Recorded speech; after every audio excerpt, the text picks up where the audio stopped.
Hey everyone, welcome back to the channel. Thanks for tuning in for another episode. We are home, thankfully, in the garage, all safe and sound. Pretty wild couple of days down in Arkansas. If you watched yesterday's video, we did the day one recap from the Lake Norfork Bass Open. And we had an okay start. We had 11 pounds. We had 5 fish for 11 pounds, and we were like tied for, I think, 100th or 102nd place, which I know doesn't sound great. It's out of 230 boats. But the reality is we were only a couple pounds out from, cashing a check and going home with some money in our pocket. And starting off with 11 pounds, not ideal, but I did have a couple of good bites that would have probably given me 12 and a half pounds and would have put me just a few ounces out of check range. So I was feeling very confident with respect to what I was doing. Now, if you watched yesterday's video, you know how much conditions were changing. On the first day of the tournament, got a ton of rain, Thursday night into Friday. And Friday morning, they ended up canceling the tournament based on heavy thunderstorms, the potential for tornadoes, potential for hail. I mean, just bad storms throughout the entire day. And from that standpoint, we sat at home. And I was okay with the decision to make that. The thing is, we got a ton of rain. I think we got 4 to 6 inches of rain on Friday itself. And that led to a whole nother scenario. So the house that we were staying at was on the White River, and the White River flows out of Bull Shoals, but is kind of the main drainage system for that part of the country if it doesn't go into any of the main bodies of water. So like, for instance, Lake Norfolk, I think they consider it part of the White River chain, but it actually flows out into the White River. So below the Norfork Dam, you go a few miles and you run into the White River, which is almost exactly where our house was actually. And the funny thing was, the White River just started coming up dramatically. And it led to some interesting situations for myself and my housemates, because in the morning, Friday morning, we went into town to get some breakfast, and on our way into town, we actually had to drive through several areas of flash flooding where the road was basically being washed out. Not that it was eroding away, but you had a lot of water going over the road, and we had to drive through that. Now, at 11 o'clock, after we ate breakfast and we're on our way back, a lot of those areas had kind of subsided and they were not nearly as bad. So we just kind of assumed that that was more of a flash flood type instance. The rain had kind of subsided a little bit. But around 1:30, the skies opened up and it did not stop raining for the rest of the day. And by raining, I mean complete downpour, to the point where around like 4 or 5 o'clock, Miles Berghoff and I jumped in a car and actually went to check out the road to make sure it was still good in terms of getting from our house to town to be able to fish the tournament in the morning. And the reason I say that is we had about 1.5 miles dirt road that went up and over a hill, had some switchbacks involved, had a lot of water that would run along the side of that road and just drain that entire area. So we went to check the road to make sure it was still good. And what we found was overall it was in good condition, but there was a couple of areas where there was a little bit of water that was starting to get out of the ditch and run over the top of the road. And there was maybe a couple inches of eroded section of road, but overall not too bad. So we went back to the house, kind of reported to the other guys that everything so far was still looking good. But while we were doing that, the river, the White River, started to come up dramatically to the point where we could literally look at the river and watch it come up. Like, I don't feel like I've ever seen that before. It was coming up very, very quickly. Well, it is our off day. The White River has come up a ton. It will not stop raining. That platform, it was about 10 to 12 feet above the river. It's up to that right now. Just will not stop. And around 6:30, we started to recognize that there was some activity in the other houses that were on the road that we were on. Now, for the most part, I think the probably 10 houses, I think all but one, maybe 2 of them, were like vacation type homes, and the other ones I think were people that lived year round there. But what we started to see was activity where they were taking, objects from their ground floor and moving them to higher ground. And all of the houses were built not on stilts, but they were built on cement bases where basically they all looked like they just had a garage on the first floor. There wasn't anything more than that. So you kind of recognize that there was the ability that it could flood.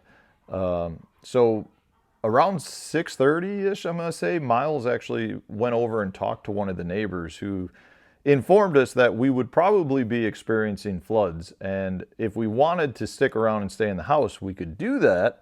The potential, though, was we could be stuck in the house for several days as the whole area would be flooded and you'd be living in the upper quarters and you'd be in an okay position.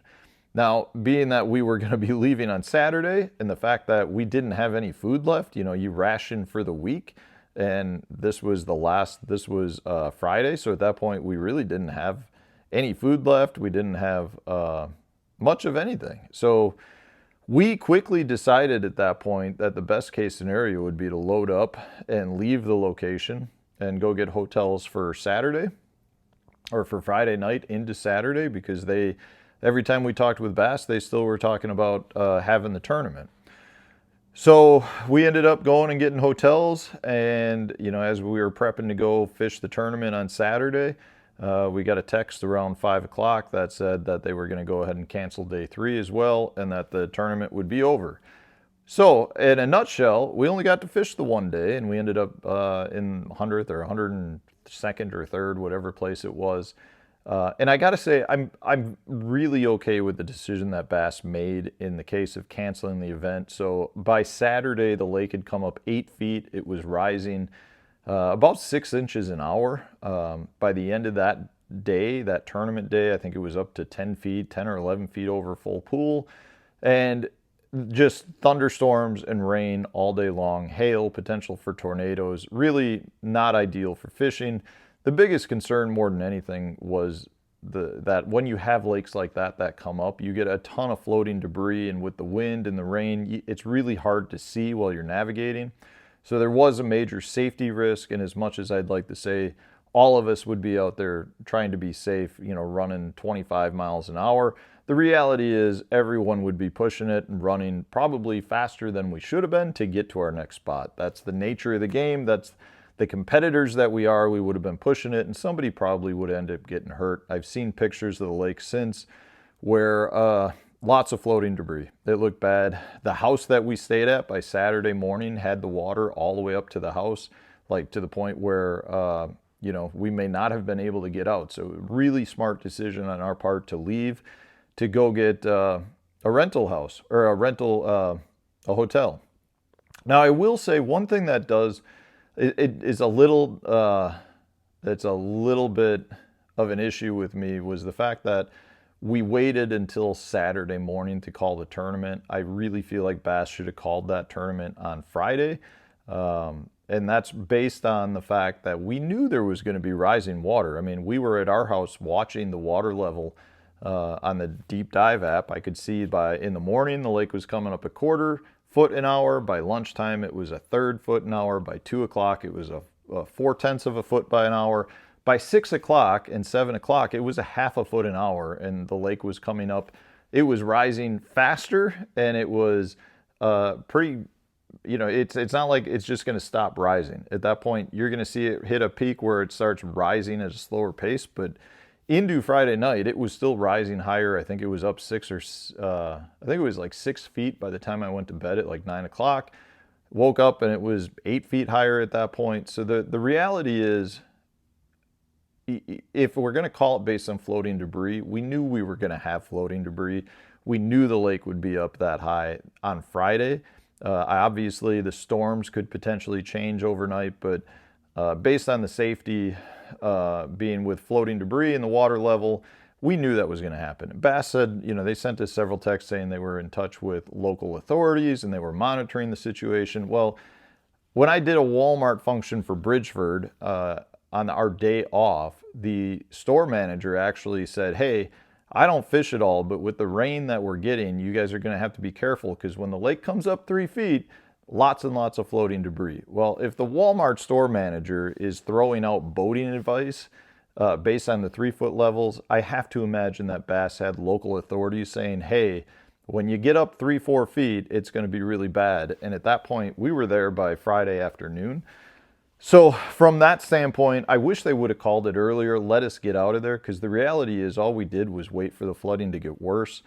I ran into several issues on the way home that were almost impassable. I talked to a lot of other anglers that literally had to back, they were going down the road, they'd hit a point where they couldn't get past because of flooding, they'd have to backtrack an hour, find another route to go. Had we all left on Friday, we would have been able to get out of there in a much better situation, a safer situation. And that was, one of the things was, even if the roads weren't washed out, there were so many areas where there was rocks on the road from where there had been a flash flood. So, you're driving over it, and you could potentially pop a tire, you could, shoot a rock and chip the boat. It was just one of those things where, in my opinion, we knew what the conditions were going to be like Saturday morning on Friday, and we probably should have just called it on Friday. Having said that, I understand that it is a business for bass, and it's probably more beneficial for bass to have the entire field staying all 3 days during the tournament, so that the revenue that we generate looks good for Mountain Home, and maybe Mountain Home wants to bring bass back at some point. I recognize there's a business there. It's better for bass's business, it's good for their business model, but in the reality of the safety of the anglers and my personal business model of having to spend extra money on a hotel, it was not beneficial. So I would have preferred them to have called it. Now, having said all of that, it was an absolute fun tournament to fish. I would love to go back to Lake Norfork. I really wish, even though I agree with the decision to cancel the tournament, there's still a big part of me that wishes we had gone out and fished, just based on having experience in that situation. I've fished a lot of Ozark tournaments where the lake has come up 4 or 5 feet overnight. Last time I was at Beaver Lake, we had 8 inches of rain, and I think the lake came up 9 feet. And I was really in a position to do very well in that tournament. I didn't keep them buttoned up. I actually, in my opinion, had the weight to win that tournament over 3 days, let alone 4. And I think I ended up finishing maybe 11th, maybe 12th, something like that. So I really would have liked to have fished it. I felt like the area I was fishing had a good population of fish. I felt like there were like 3 or 4 different things that I know could have been a major player with that water increasing, and having that type of experience would have been beneficial to me. And I think there would have been a lot of guys that went out, really struggled, because a lot of the lake would have been muddy. And I think I could have, I practiced for it. I practiced and picked to fish parts of the lake that weren't going to get blown out, that would have held up at least throughout the tournament. Now, we did have the rising water, but I still think it could have been good. So I would have liked to have gone out and just seen how I would have done. I think it would have been it's one of those things. It's a challenge, and that's one of the things I love about it. And from the standpoint of utilizing my experience, I could have done that. Now, from a fishing standpoint, if you guys watched my practice recap videos, for me, I mean, the best bait by far was this guy right here. So I was fishing, this is a methylate fluke, super fluke, Zoom super fluke, and I have it on the core scamper rig. This is the 2/0 1/32 ounce size, so the weight is in the head.